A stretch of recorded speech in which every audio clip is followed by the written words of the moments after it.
আমতলার বাস তো একটার সময় আসার কথা, আধ ঘন্টা হয়ে গেল এখন আসার নামগন্ধ নেই। কি বলবে, এ তো রোজকার ব্যাপার দাদা।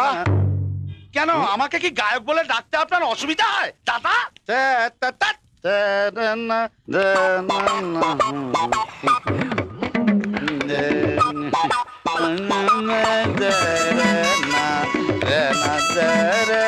আপনি কি আইসক্রিম খাবেন? কে? না না, আমি এমনিতেই আইসক্রিমই খাই না, মানে গলায় যদি ঠান্ডা লেগে যায়। গায়ক তো না না, আমার কাছে একটা এক্সট্রা আছে। এই এই নিন, এটা আপনি খান। ঠিক আছে, আপনি যখন এত করে সাজছেন তখন খাই। তবে এই উপহারের জন্য আপনাকে মেনি মেনি থ্যাঙ্ক।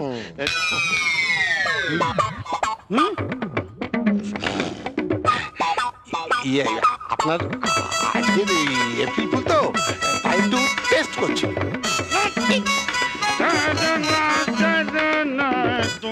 পরে জিনিসের উপর লোভ করা ভালো নয় দাদা। আরে কবিরাজ মশাই যে কোথায় চললেন? ওই তো রুগী দেখতে। আচ্ছা, আইসক্রিম খাবেন নাকি? উরি বাবা, না না, ডায়াবেটিস, হিসেবে পিঁপড়ে ধরে। না না, একই লজে থাকি আমরা, আমি একা আইসক্রিম খাবো, আপনি খাবেন না, তা কখনো হয়? আমার কাছে একটা এক্সট্রা আছে।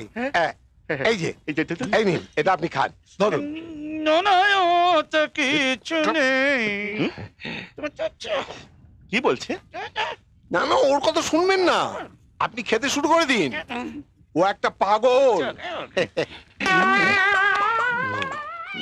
কেমন লাগছে দাদা? খুব ভালো, ভেরি টেস্টফুল। আপনি আবার ঠকলেন।